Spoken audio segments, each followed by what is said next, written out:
Bonjour à tous. Nous reprenons nos auditions dans le cadre de la mission d'information commune sur la réglementation et l'impact des différents usages du cannabis. Comme vous le savez, nous avons séparé ce sujet en plusieurs sous-thématiques, et notamment celle du cannabis thérapeutique qui va continuer à nous occuper aujourd'hui, puisque c'est d'une part d'actualité et d'autre part le sujet qu'avec Emmanuel Fontaine-Domézel, nous avons identifié comme l'une des premières thématiques à explorer dans le cadre de cette mission d'information. Alors nous recevons des personnalités et des experts d'horizons assez différents, soit du monde médical, soit du monde juridique. Et donc pour commencer ces auditions de cet après-midi, nous recevons Maître Ingrid Metton, qui est avocate au barreau de Paris. Et pour une avocate, le sujet changera un peu de l'actualité. Et Monsieur Yann Biziou, qui est président de l'association L630, qui est maître de conférences en droit privé, universitaire à Montpellier et largement influent sur les réseaux sociaux. Alors, classiquement, dans le cadre de ces auditions, je vais vous laisser la parole pour un propos liminaire. Évidemment, ce qui nous intéresse, c'est qu'en tant que praticien du droit, vous puissiez nous faire un peu un point d'actualité sur la législation. Partez du principe que, même si on commence à être un petit peu à l'aise avec les différentes législations en vigueur, soit françaises, soit européennes, il est toujours bien de replacer ce cadre-là.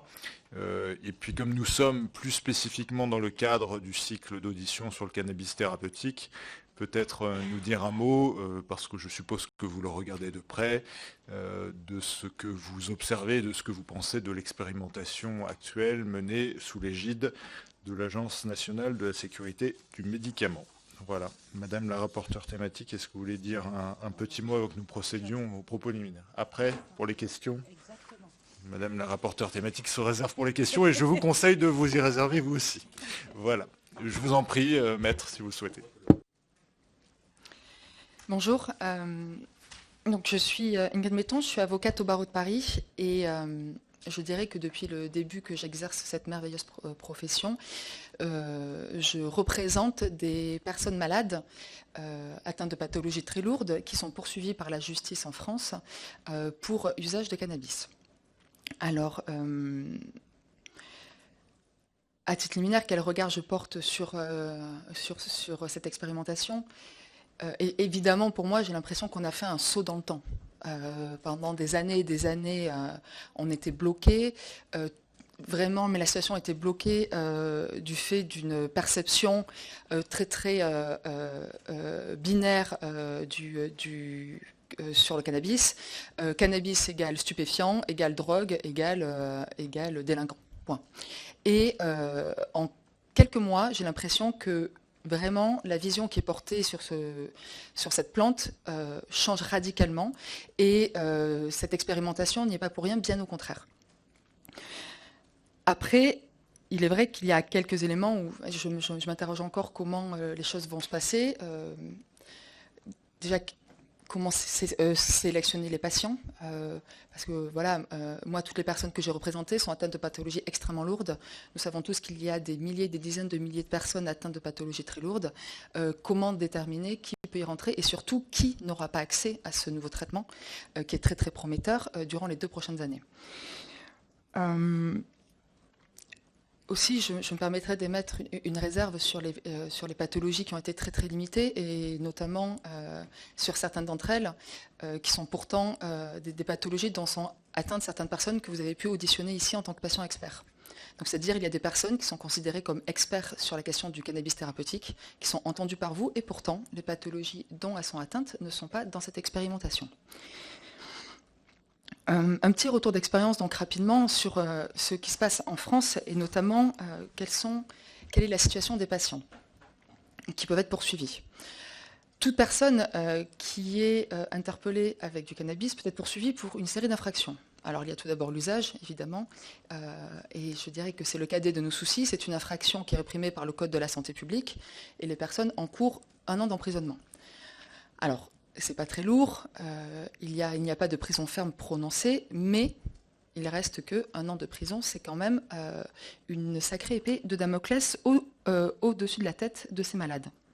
La réalité est que les poursuites sont beaucoup plus larges. Ces personnes-là sont souvent poursuivies également pour détention, pour acquisition, importation de stupéfiants, qui sont, alors malgré le fait qu'il y ait une jurisprudence constante de la Cour de cassation disant qu'on ne peut pas poursuivre pour usage et ces autres infractions, la réalité sur le terrain est que les juges, puisqu'ils ont le droit de tout poursuivre, le font. Et lorsqu'on est condamné, lorsqu'on est poursuivi pour ce type d'infraction, on encourt 10 ans de prison. Et vous doutez bien que ce sont des personnes qui sont atteintes de pathologies lourdes, de pathologies chroniques, donc qui souvent sont en récidive. Et donc en récidive, la peine est doublée. Donc c'est 20 ans de prison.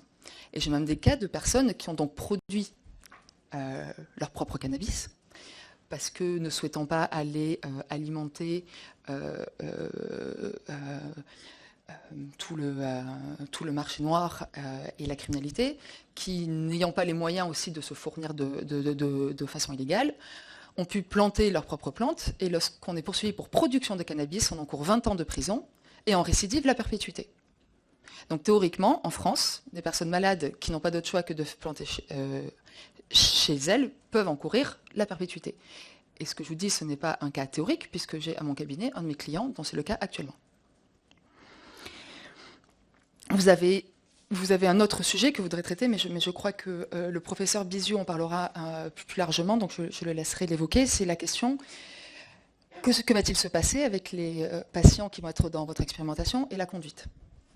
Pourront-ils prendre la voiture ou pas?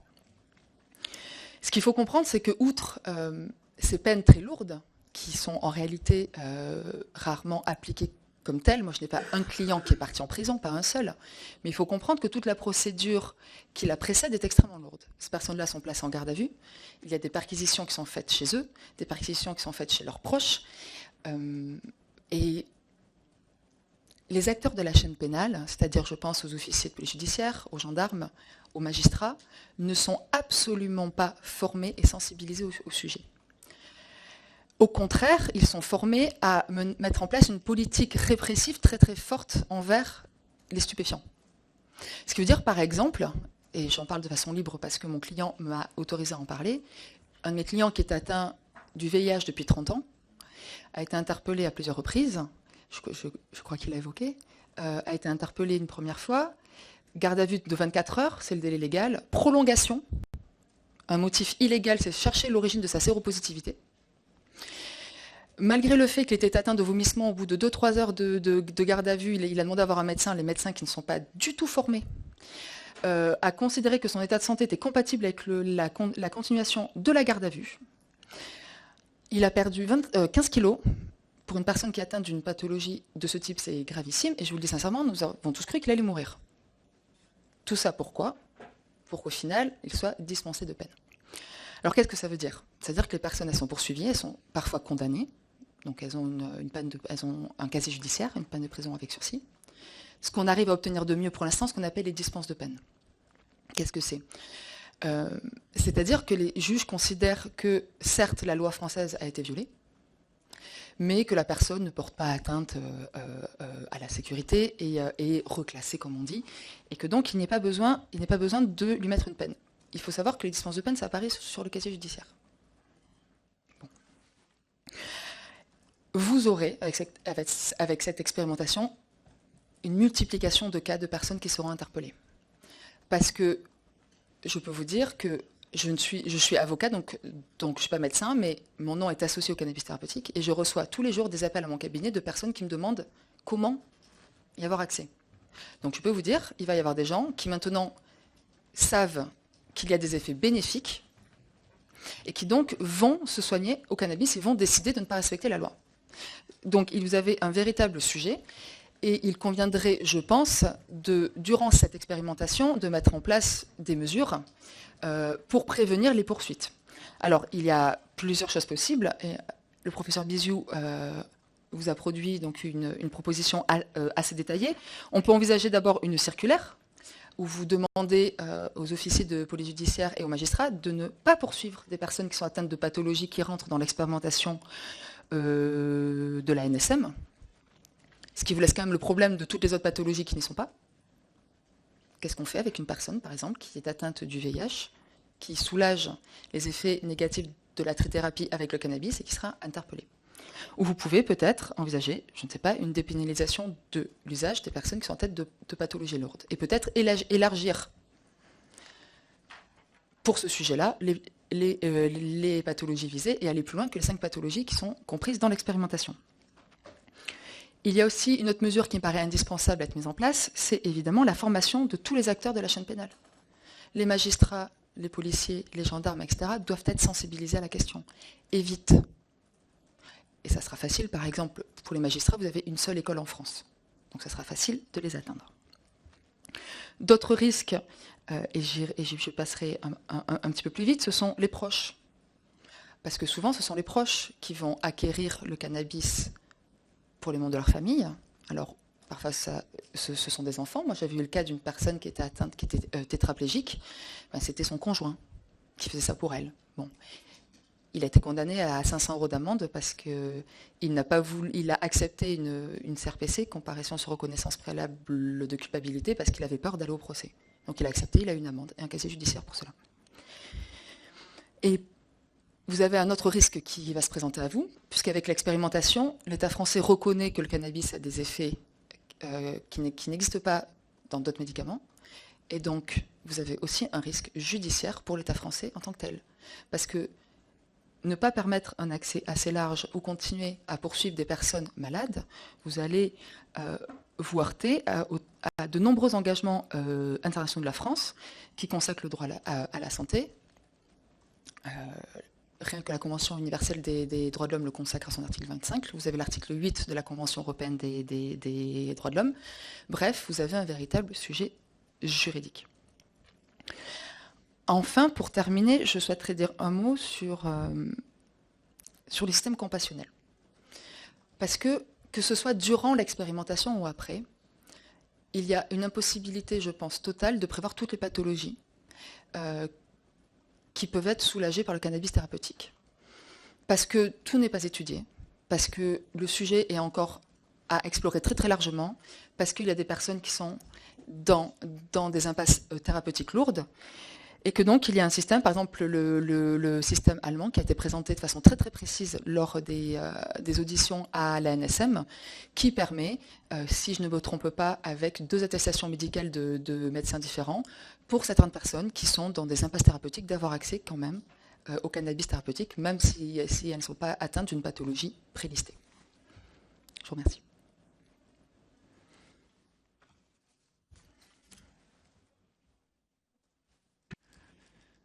Merci maître. Monsieur Biziou, je vous en prie. Merci Monsieur le Président, merci pour l'invitation.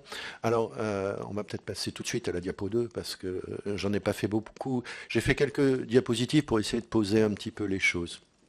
Donc le constat, il me semble important de rappeler quand même que d'où on part. On part d'une situation dans laquelle maintenant on a conscience que des patients utilisent, qu'on le veuille ou pas, le cannabis à des fins thérapeutiques.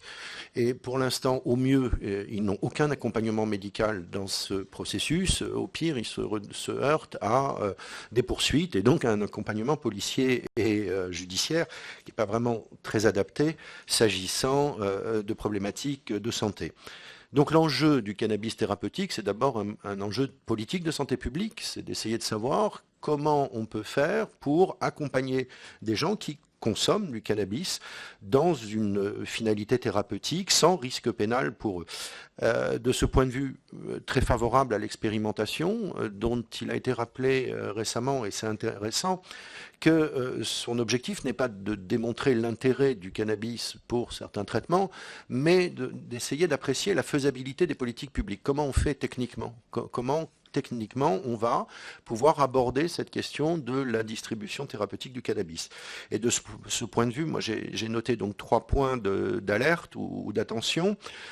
Le premier concerne le statut du produit, le deuxième l'organisation de la production et de la distribution, et le troisième la situation des usagers. Rapidement, sur le statut du produit.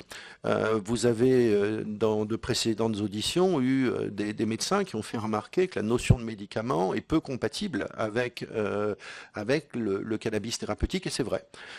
C'est vrai que la plante, autant pour les molécules c'est facile, autant pour la plante c'est assez compliqué. Alors, comment faire?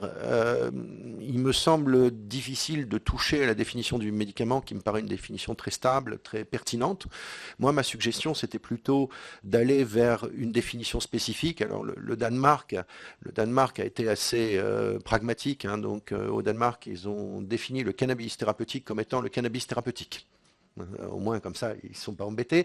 On peut peut-être aller un petit peu plus loin et avoir aussi une vision un peu européenne, et c'est pour ça que moi je suggérais d'utiliser la notion de medical devices, des dispositifs médicaux. Pourquoi? Parce que c'est un concept européen. Et que là, en fait, on a une page blanche sur laquelle on peut écrire une régulation spécifique du cannabis thérapeutique. Et donc, on pourrait avoir un régime qui serait un intermédiaire entre le cannabis bien-être, ou ce que vous voulez, ou le cannabis récréatif, et puis les médicaments, Sativex, Dronabinol, tout ce qu'on peut imaginer. Et puis, pour la plante, ce statut de dispositif médical, produit réglementé dans l'intérêt de la santé publique. Ça existe dans le Code de la santé publique, livre 2, 5e partie, c'est vide. On peut parfaitement utiliser ce cadre pour essayer de définir les règles applicables à la plante utilisée à des fins thérapeutiques. Deuxième point de vigilance, il sera un peu plus long, c'est l'organisation de la production et de la distribution. On a quand même beaucoup de questions en suspens, et d'où l'intérêt de l'expérimentation, parce qu'il va falloir répondre à ces questions. La première, c'est la pharmacopée. Pour l'instant, le cannabis n'est pas dans la pharmacopée en France. On nous annonce qu'il sera dans la pharmacopée européenne à horizon 2020, voire 2021. Mais on a déjà 3 pharmacopées. Pharmacopée hollandaise, danoise et allemande. Laquelle choisir? Elles ne sont pas exactement identiques, donc il va falloir se rapprocher d'une des pharmacopées, d'autant que la Cour de cassation considère qu'en l'absence de pharmacopée nationale ou européenne, ce sont les pharmacopées étrangères qui s'appliquent. Laquelle? Là, il va falloir choisir. Choisir pourquoi? Alors, parce que ça a des conséquences très importantes sur les modèles de production. Et là, le deuxième point de vigilance, c'est la question de la bioéquivalence et de l'intervalle de confiance. Peut-être, on est en retard sur la diapositive, il faut peut-être avancer. Voilà, c'est ça. L'intervalle de confiance, c'est quoi? C'est la marge de variation du médicament. Un médicament n'est pas exactement identique, cloné. Donc on a une marge d'évolution. À titre d'exemple, je vous ai donné la marge pour les génériques. Hein. Un générique, c'est entre 80% et 125% de la molécule princeps. Et ça, c'est absolument déterminant de savoir quel est cet intervalle de confiance. Qu'est-ce qu'on peut faire varier comme taux de cannabis, de THC, de CBD, sans que ça ait d'impact sur le patient. Et c'est déterminant, pourquoi? Parce que ça va vous déterminer derrière les modalités de production. Plus la marge de confiance sera étroite, plus la production sera complexe, et donc moins le nombre d'intervenants sera important. Si vous voulez avoir une concurrence et beaucoup d'acteurs, il faut avoir une marge de confiance qui est la plus large possible, bien évidemment. Et là-dessus, il n'y a pas, pour l'instant, à ma connaissance, de travail et de réflexion. Deuxième point, toujours sur l'organisation et la production, la question de la culture. Parce que je sais qu'ici, il y a plusieurs acteurs qui sont préoccupés de la question de l'émergence d'une filière française. D'abord, on peut aller vite. On peut aller vite en modifiant le Code de la santé publique, l'article R5132-86, en rajoutant simplement pour les besoins médicaux. J'avais même dit qu'on pouvait aller encore plus vite en disant qu'on commençait la culture sous forme de recherche, et ça c'est autorisé. Et cette culture, comment va-t-on la réaliser? Est-ce qu'on la réalise dans un environnement clos ou est-ce qu'on la réalise en plein champ? Là encore, c'est un peu le même problème que pour l'intervalle de confiance. Ça va définir complètement les contraintes qui vont peser sur une future filière. Et juste pour information, culture en plein champ, ça existe déjà. Hein. On a déjà la possibilité de définir des zones protégées pour le chanvre monoïque. Donc on a un dispositif dans le droit français qui nous permettrait très bien de définir des zones où seul du cannabis thérapeutique peut être cultivé pour éviter la contamination. Troisième point, troisième question, est-ce qu'on va créer une agence du cannabis? Et là, moi, là-dessus, en tant que juriste, je n'ai pas de réponse. J'ai des questions. Et il y a des choix politiques à faire. Cette agence, ça peut être une agence existante ou ça peut être une agence ad hoc. La seule chose, c'est que les conventions internationales, la Convention unique de 1961, nous impose d'avoir un organisme d'État qui suit le processus de production et qui contrôle le processus de production. Et donc un système de licence, d'agrément, d'autorisation, rien de très compliqué, si ce n'est qu'il faut savoir qui va le gérer. Dernier point, s'agissant de l'organisation de la production et de la distribution, l'impact des traités de libre-échange. Alors, c'est un sujet sur lequel je travaille depuis cet été. C'est que les traités de libre-échange se sont multipliés ces dernières années. Or, ils ont été négociés à une période où le cannabis était prohibé. Dans tous ces traités, quasiment, vous avez des dispositions sur les stupéfiants illicites. Dans le traité CETA, en annexe au traité CETA, vous avez des dispositions sur les stupéfiants illicites. Mais il n'y a rien sur les stupéfiants quand ils deviennent licites. Lorsque le cannabis devient licite, ça devient une marchandise, ça devient un produit qui rentre dans les dispositifs des traités de libre-échange. Et ça n'a pas été anticipé du tout au moment de la négociation de ces traités. À titre d'exemple, sur le CETA, le Canada a sorti des traités l'alcool et le jeu en considérant que c'était des monopoles sanitaires qui sortaient du libre commerce, mais il n'a pas sorti son monopole du cannabis. Donc le monopole du cannabis est dans le traité CETA, il n'est pas hors du traité CETA, contrairement au jeu, contrairement à l'alcool. Donc on va avoir un impact de ces traités. Je cite le CETA, mais on peut évoquer, il y a un impact aussi dans le traité avec le Vietnam, dans le traité avec le Japon. On a un impact qu'il faut apprécier sur le commerce du cannabis en tant que médicament. Et puis, toujours sur l'organisation et la production, le problème de l'extraterritorialité américaine. C'est une difficulté auquel se heurte tout le secteur du cannabis dans le monde entier. Au niveau fédéral, le cannabis reste prohibé aux États-Unis, avec des interdictions qui s'imposent aux établissements financiers. Par précaution, les établissements financiers sur ce refusent de travailler avec des acteurs qui sont impliqués sur le domaine, sur le secteur du chanvre et du cannabis. Et donc, le résultat, c'est quoi? C'est que tout ce commerce fonctionne avec de l'argent liquide, avec du numéraire, hors des circuits bancaires. Et ça, c'est quelque chose qui est à la fois problématique et pas sain du tout, et qu'il va falloir absolument organiser. Alors, on espérait beaucoup une réforme du droit américain, sauf que la réforme du droit américain, elle n'arrive toujours pas. On nous l'avait annoncé pour novembre, puis pour janvier, on est fin février. Et donc, il va falloir probablement essayer de trouver une solution pour pouvoir bancariser tout ce secteur. Dernier point, et là, je vais rebondir sur ce que vous a déjà dit Ingrid, la situation des usagers. Il y a dans cette expérimentation 2 ou 3 points un peu problématiques. Je me suis permis, donc au nom d'L630, de vous présenter un projet de circulaire que nous avons rédigé, dans lequel on a essayé de voir quelles pouvaient être les réponses publiques pour les personnes qui actuellement consomment du cannabis avant que l'expérimentation ne soit tout à fait réalisée. Et au-delà de ce document, dans cette expérimentation, il y a un point qui me soucie, c'est l'exclusion, le statut des femmes. Les femmes seront exclues de l'expérimentation si elles sont enceintes, si elles sont allaitantes, et sinon, pour être dans l'expérimentation, il faudra une contraception efficace. C'est un principe de précaution, me dit-on. Certes, mais c'est un principe qui est contraire à tout ce qu'on affirme sur le droit des femmes, y compris dans les expérimentations médicales depuis maintenant 15 ans. Le principe, c'est que c'est la femme qui décide. C'est pas l'expérimentation qui doit exclure a priori. L'expérimentation doit ouvrir un espace de dialogue où on alerte la femme sur les risques, et c'est la femme malade qui va faire les arbitrages et savoir ce qui est le mieux pour elle et pour son avenir. Ensuite, sur le risque pénal, sur l'usage, c'est assez facile. Sur l'usage, seul l'usage licite est prohibé, mais comme le disait Ingrid, il va falloir absolument rajouter dans un grand nombre d'infractions pénales que seul l'usage illicite entraîne les sanctions. Sur le dépistage au volant, c'est très clair. L'infraction actuellement, c'est le fait d'être dépisté positif. Donc la personne qui a un traitement, si elle est dépistée positif, elle commet l'infraction. Il faudra rajouter un élément, dépisté positif en cas de consommation illicite.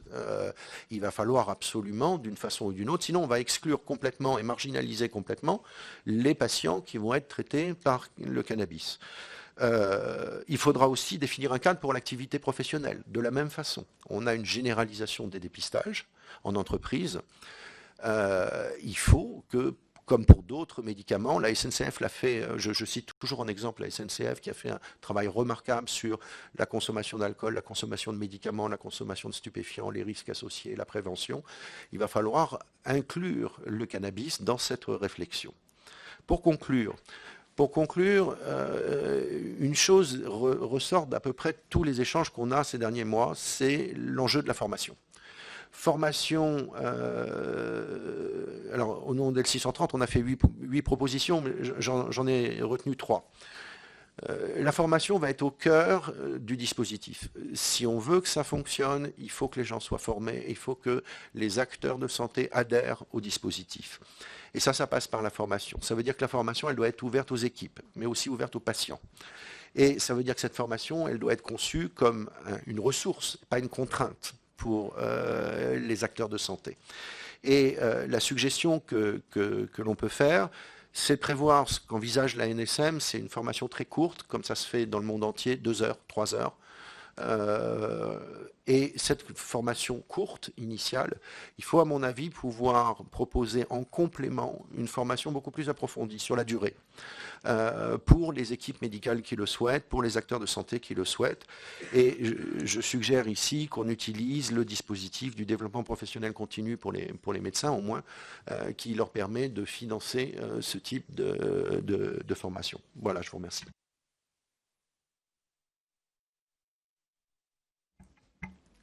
Merci beaucoup. Alors, est-ce qu'à ce stade, il y a des questions, Madame la rapporteure thématique? Oui. Je t'en prie.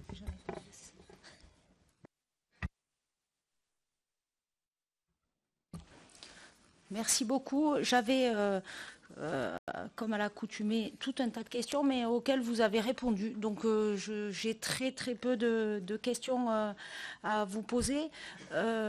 J'ai des questions assez pratiques. Vous en avez sûrement l'expérience. Et moi, je me posais la question par rapport aux tests. En fait, il y a plusieurs publics concernés. Il y a ceux qui peuvent consommer du CBD dont le taux est inférieur à 0,2%. Est-ce que le test réagit à ce public? Mais il y a aussi ces patients qui ont un usage thérapeutique de produits qui sont possibles à la prescription aujourd'hui en France, comme le Sativex. Est-ce que ces tests réagissent aussi à la consommation de Sativex? Il y a aussi, alors là c'est en dehors des tests, mais vous avez abordé les aidants qui ne sont pas des consommateurs, mais qui sont un public concerné par rapport à toute cette procédure judiciaire. Et puis il y a ces niveaux de procédure. C'est donc ce test avec la police, il y a toute la procédure judiciaire qui est enclenchée. Donc moi j'aimerais bien que vous nous disiez précisément tous ces publics. donc c'est le public des patients, le public des aidants et le public de ces consommateurs de CBD inférieurs avec un taux de THC inférieur à 0,2. Donc est-ce qu'ils sont devant les tribunaux aujourd'hui? Ensuite, j'avais une question par rapport à l'expérimentation de la NSM. Donc, vous avez parlé de formation, mais est-ce que vous pensez aussi qu'il va falloir prévoir une formation de tout ce circuit, de la police, de la gendarmerie, de la justice par rapport à cette expérimentation? Ensuite, par rapport à cette expérimentation, bon, on profite que vous soyez des spécialistes, mais on va se pencher aussi sur la question, mais j'aimerais bien avoir votre avis sur si la législation évolue. En tout cas, est-ce que vous pensez que ça peut passer par une voie législative ou une voie réglementaire? Voilà. Et je trie par rapport aux questions pour lesquelles vous avez déjà répondu. Oui, j'avais une question, mais vous avez répondu aussi au niveau européen. Merci.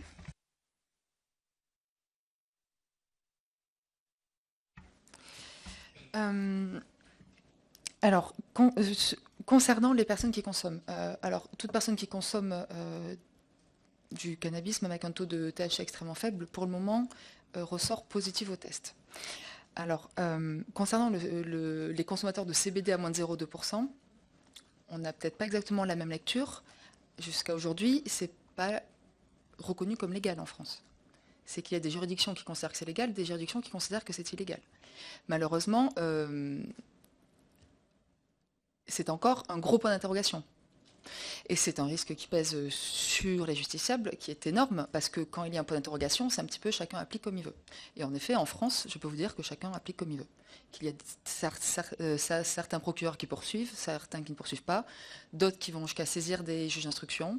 Voilà. Enfin, c'est vraiment la jungle actuellement. Donc, sur le CBD à moins de 0,2%, je sais que ce n'est pas le sujet, mais si on pourrait avoir une clarification extrêmement vite, et on peut avoir une clarification par voie réglementaire, ce serait vraiment une grande avancée, parce que ça ramènerait de la sécurité juridique, là où il y a une très grande insécurité juridique en France. Concernant les patients et les aidants, quelle est la situation aujourd'hui? Alors, les poursuites continuent.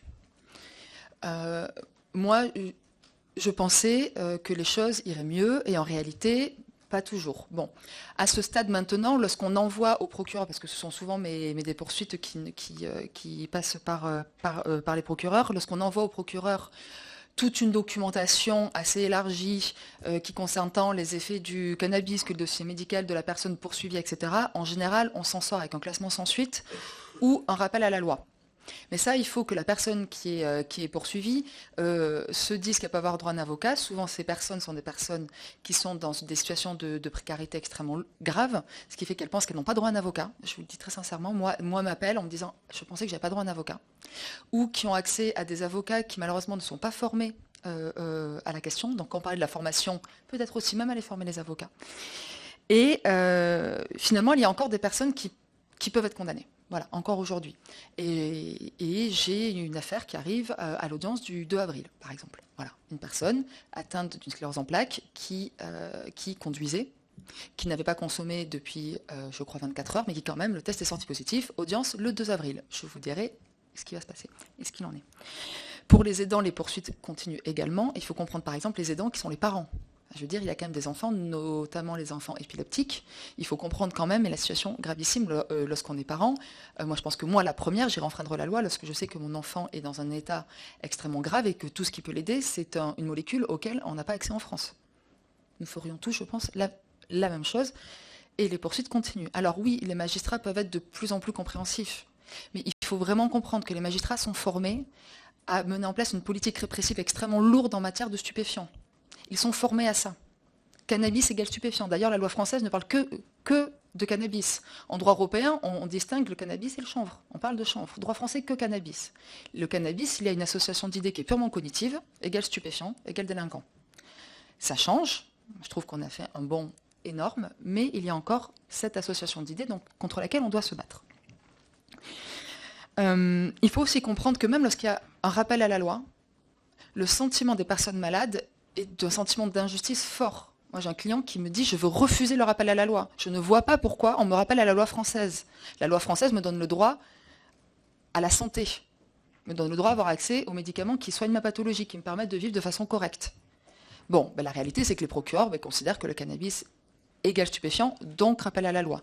Il y a vraiment, chez une grande partie de nos concitoyens, un sentiment d'injustice extrêmement fort, et je pense que même dans une idée de rétablir le contrat social sur cette question-là, il faut avancer vite.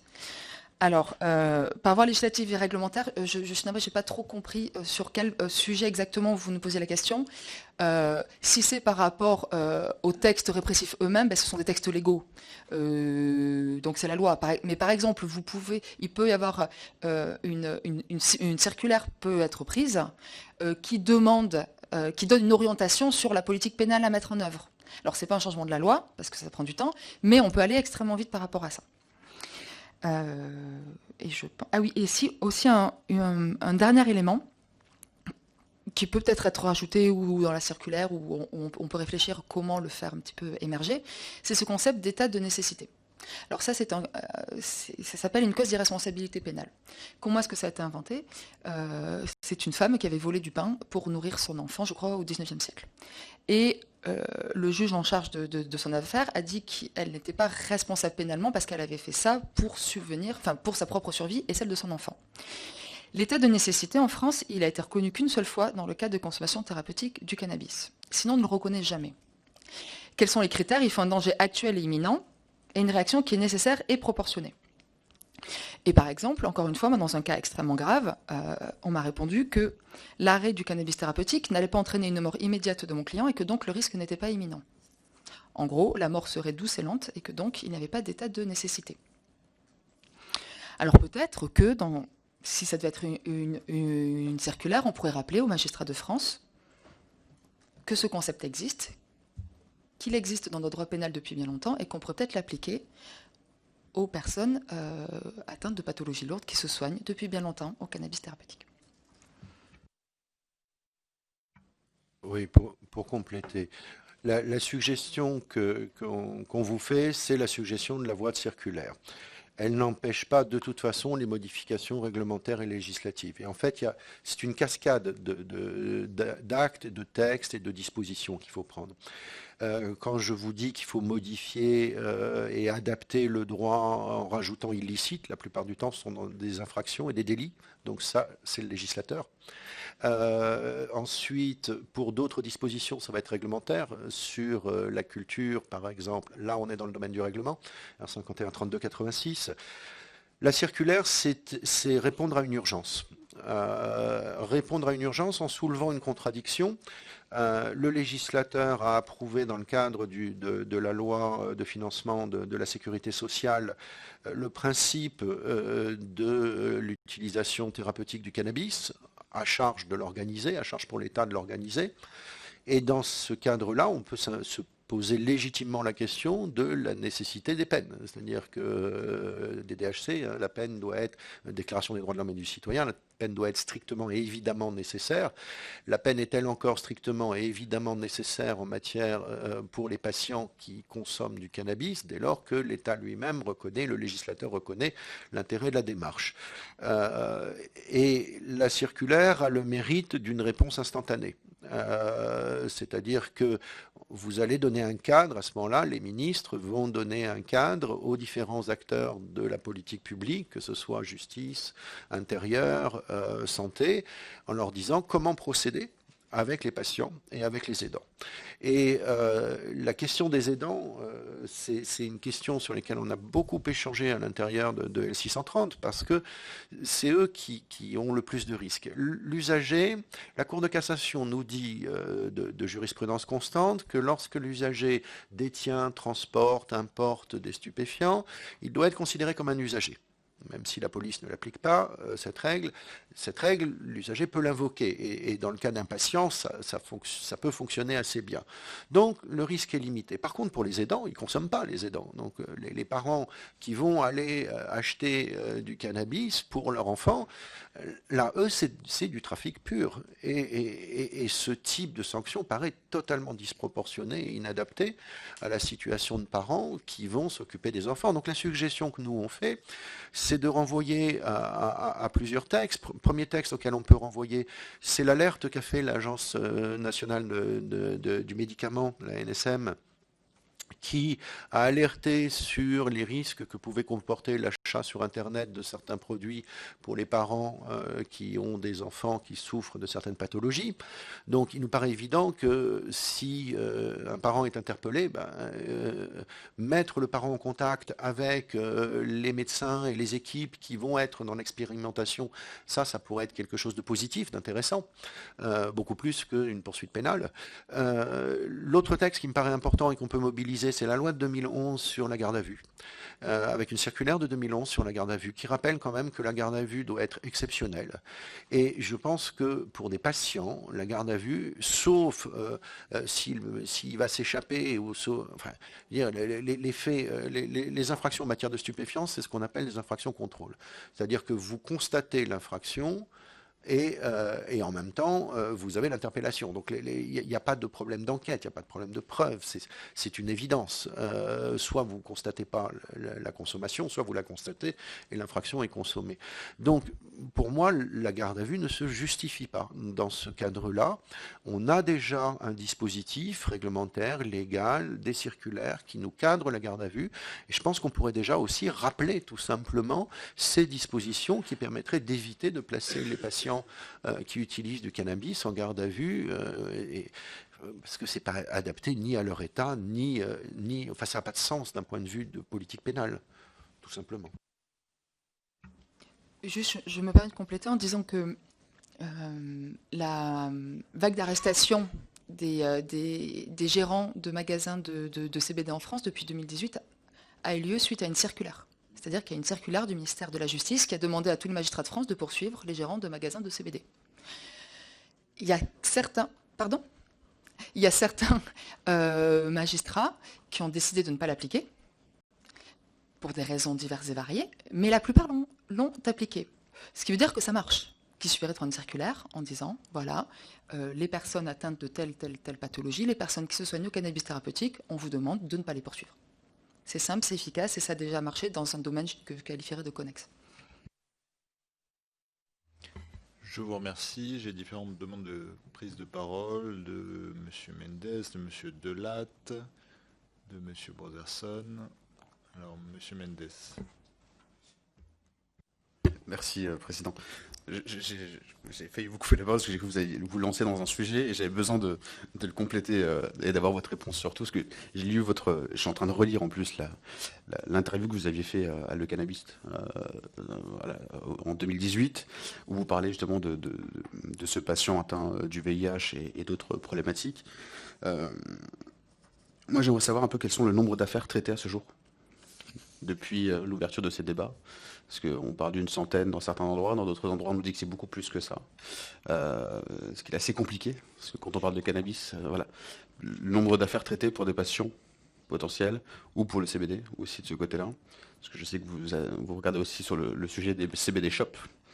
Les qualifications qui sont utilisées aujourd'hui pour condamner les patrons en fait, de ces boutiques de CBD, parce qu'elles sont toutes différentes. Moi, chez Moselle, le dernier qui a été condamné, c'était pour utilisation frauduleuse de la pharmacopée ou de la pharmacie. Et ce que vous étiez en train d'expliquer là, ce qui est intéressant, c'est que en juin ou mai 2018, si je dis pas de bêtises, il y a une note de la Mildeca.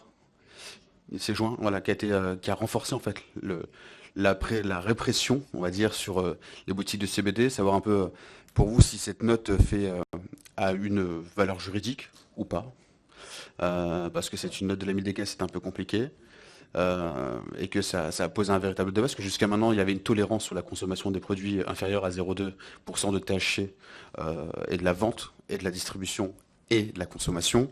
Aujourd'hui, c'est un peu moins le cas. Et d'ailleurs, la fleur, maintenant, on peut même plus du tout la consommer, même quand il y a moins de 0,2 ou 0% de THC. Votre point de vue à tous les deux sur la législation actuelle, même si vous avez déjà brossé un beau tableau, mais d'aller un peu, je pense, un peu plus dans le détail sur les problématiques que nous avons, surtout avec les patients. Par exemple, je connais des médecins parisiens qui proposent à leurs patients d'aller jusqu'en Belgique ou en Allemagne chercher des produits avec un risque potentiel de trafic presque international quand ils rentrent en France. C'est le cas aussi en Alsace-Moselle où on envoie des patients en Allemagne, parce que 45 000 patients aujourd'hui en Allemagne qui qui consomment du cannabis de façon encadrée pour éviter certaines pathologies. Parce qu'on ne peut pas se soigner non plus avec le cannabis, il faut juste qu'on soit clair sur le sujet. Et le principe que vous avez utilisé à plusieurs reprises sur l'applicabilité directe du droit. Ça m'intéresse, parce que ça permet de revenir un peu sur pourquoi certains juges prennent une décision et d'autres non, et en lien avec les directives européennes. Merci. Merci. On va prendre les 3 questions peut-être, et puis comme ça vous ferez une synthèse. Ah oui, vous avez peur d'oublier? Alors, non mais on peut faire le ping-pong, mais c'est juste, je demande à chacun de respecter le temps, parce qu'il nous reste une dizaine de minutes. Donc... Ok, on continue alors, monsieur Delatte. Ma question en plus va dans le prolongement en tout cas de celle de mon collègue. Vous suggérez des dispositions, des mesures pour dispenser de poursuite les usagers du cannabis thérapeutique. On en comprend bien tout le sens, en particulier sur le risque pénal. Par contre, est-ce que vous ne craignez pas qu'il y ait des effets qui soient pervers, en tout cas que le message ait des effets pervers, en particulier par rapport à l'incompatibilité entre la conduite automobile et la consommation de cannabis, laissant penser justement qu'on peut à la fois consommer du cannabis, je ne parle pas alors là pour le coup du cannabis thérapeutique, mais du cannabis en général, et conduire un véhicule alors qu'on sait qu'il y a une perte de vigilance qui est évidente. Merci, monsieur Brodersen.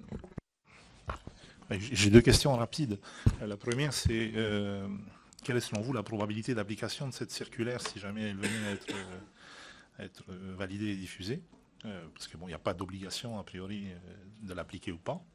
Et la deuxième, c'est par rapport au cas spécifique de la Polynésie, à qui cette circulaire sera envoyée, au commissaire de la République ou au président des tribunaux?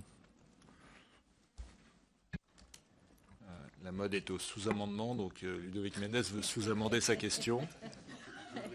Je voudrais compléter ma question et celle de mon collègue sur les tests qui sont faits aujourd'hui. Il y a un véritable débat parce que quand on a consommé, même au bout de 2 jours, potentiellement, on est encore actif au niveau de du moins on n'est plus actif au niveau de la substance, mais la molécule est retrouvée dans les tests.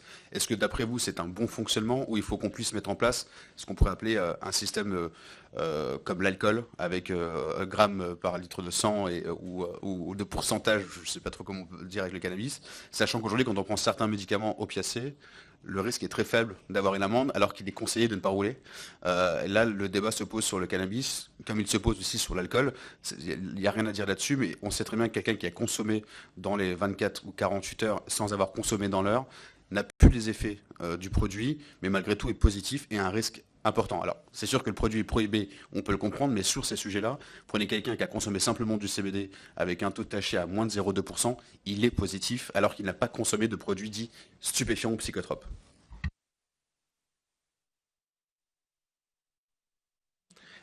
Alors, on va essayer de répondre rapidement. Il y a 2 documents sur le CBD. Il y a d'abord la note de la MILDECA sur le CBD, puis en juillet 2018, une instruction de la Direction des affaires criminelles et des grâces du ministère de la Justice. Et c'est elle qui enjoint au procureur de poursuivre avec une particulière sévérité.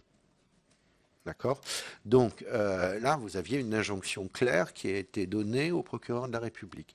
D'un point de vue de santé publique, ça soulève beaucoup de questions, parce que ce qui est interdit, c'est le CBD extrait de la plante, mais le CBD synthétique est autorisé. Donc, si le produit est vraiment dangereux, il faut tout interdire, quoi. Synthétique ou, enfin, d'origine synthétique ou d'origine extraite de la plante, quoi. Ou alors, c'est pas dangereux, mais l'un ou l'autre, quoi. Faut trancher. Et c'est vrai que pour l'instant, certaines juridictions ont considéré tout simplement qu'il n'y avait pas de fondement légal à cette instruction et donc refusent de l'appliquer. D'autres, notamment à Reims, mais tu en parleras peut-être, ont considéré que c'était d'abord un problème de preuve, c'est-à-dire qu'il fallait rapporter la preuve de l'origine illicite de ce CBD, et ça on ne sait pas faire. Et puis d'autres ne se posent pas la question et poursuivent. Voilà. Concernant la conduite, vous l'avez dit, monsieur le député, on a quand même les exemples de certains médicaments dont on sait qu'ils ont une influence et un risque pour la conduite. On arrive à le gérer. Je rappellerai quand même que à l'origine, l'infraction, c'était pas d'être dépisté, c'était d'être sous influence d'eux. Et puis ensuite, on a voulu simplifier, on a dit c'est le dépistage qui suffit. On a quand même fait beaucoup de progrès aussi au niveau international sur cette question de l'influence du cannabis sur la conduite. Et moi, je recommande notamment de s'intéresser aux travaux qui ont été menés par les Canadiens pour essayer justement de faire comme pour l'alcool, c'est-à-dire de définir des seuils. Les Canadiens ont défini des seuils qui dépendent du produit. Et ce n'est pas le même seuil pour l'alcool, pour le cannabis et pour le mélange des deux. Parce que si vous vous souvenez bien, les études qu'avait fait de mémoire c'était l'INSERM soulignaient que le risque principal, c'était le mix alcool plus cannabis. Et ça, les Canadiens ont fait une étude très très solide sur les risques associés à la conduite et derrière l'ont traduit dans une loi spécifique qui va définir les niveaux d'infraction en fonction du risque encouru, que la personne fait encourir au tiers. Concernant les questions posées par le député Brezanson, alors peut-être d'abord sur la question polynésienne. Vous avez une difficulté ou une particularité, c'est que ça relève pour l'essentiel du droit local. Donc, je ne sais pas pour la Polynésie, je sais pour la Nouvelle-Calédonie, qui par exemple est beaucoup plus répressive que le droit français, et a interdit le CBD qu'elle a classé comme stupéfiant. Ce qui n'est pas le cas en droit interne, enfin en droit métropolitain. Et ensuite, oui, il faudra probablement, enfin à mon sens, ça relève du droit local, avec donc une circulaire spécifique.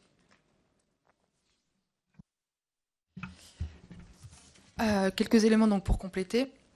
Concernant donc les poursuites, qui était la première question posée, le nombre de poursuites. Alors c'est un petit peu compliqué de donner une réponse parce que moi je peux vous parler que des personnes qui viennent à mon cabinet et de ce que j'échange avec mes confrères. Sur les malades, vraiment, je ne peux pas vous dire. Moi j'en ai une dizaine à mon cabinet.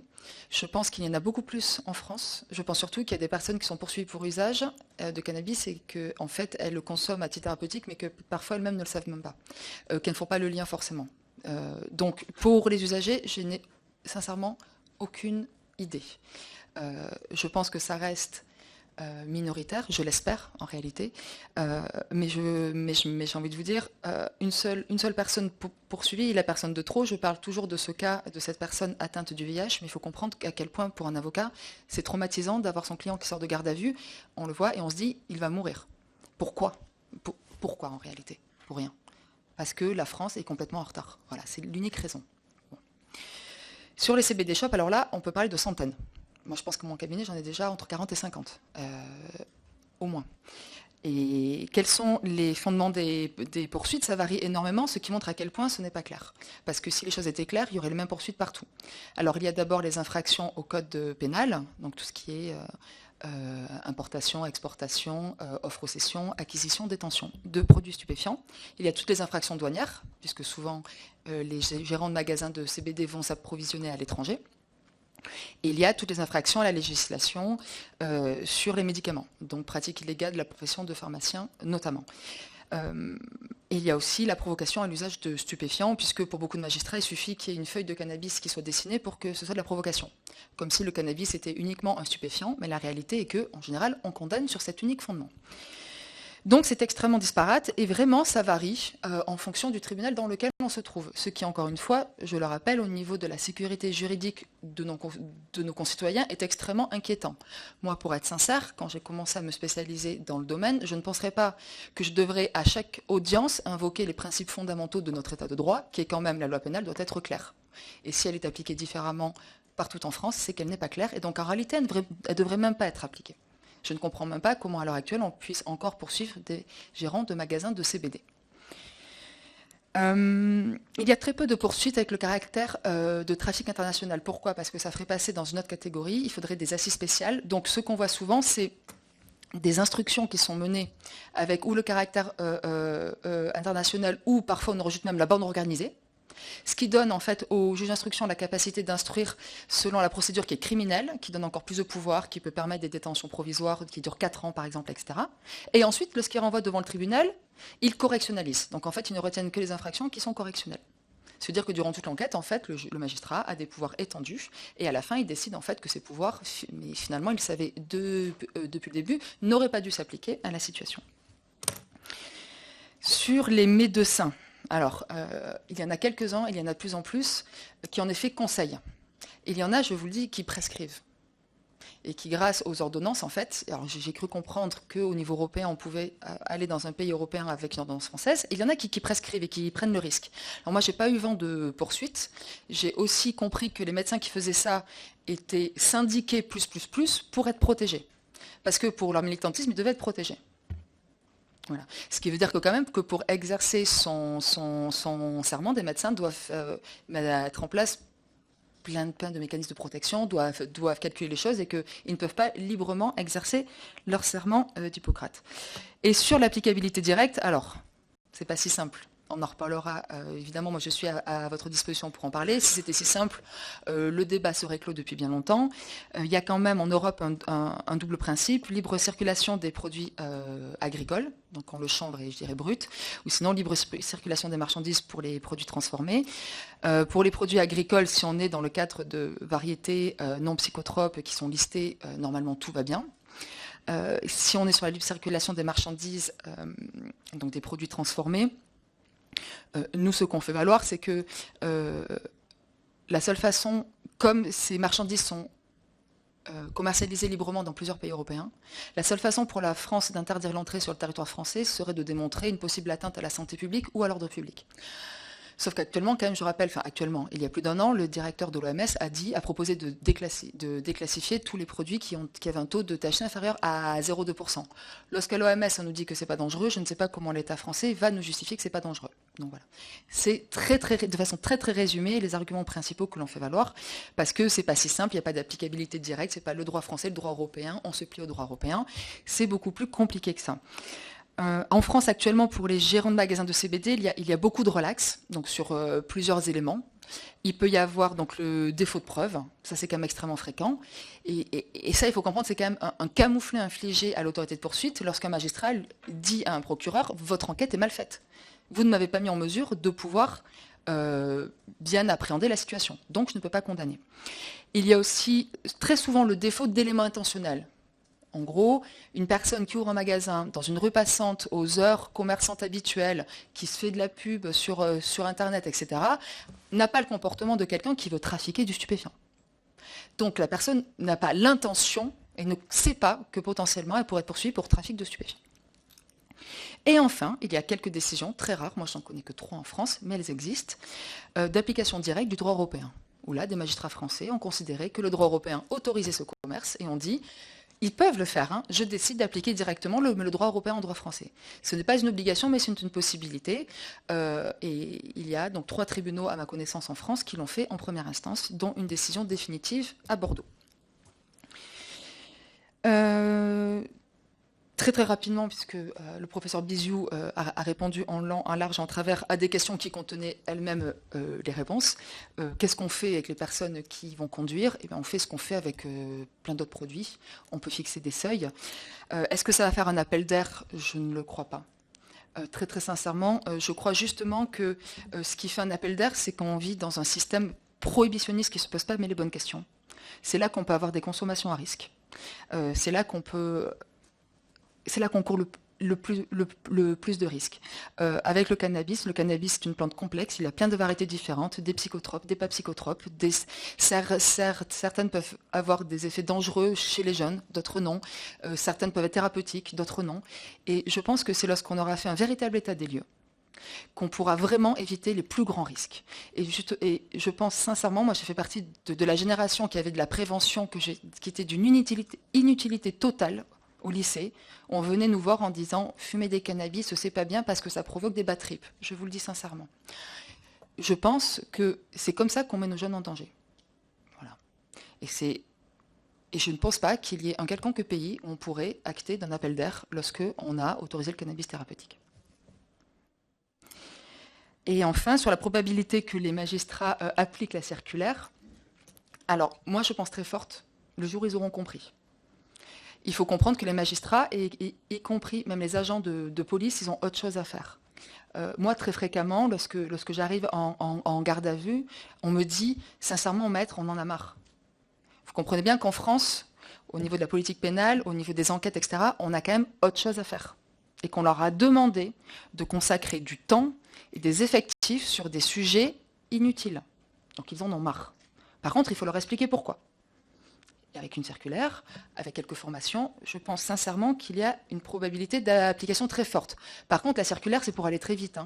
Lorsqu'on décide de changer de cadre normatif, lorsqu'on décide de passer dans autre chose, lorsqu'on décide de voir notre pays, je pense, décide d'avoir une vision différente sur le cannabis, avec une autorisation du cannabis thérapeutique, peut-être aussi une autorisation du cannabis bien-être, il va falloir l'intégrer à terme dans la loi.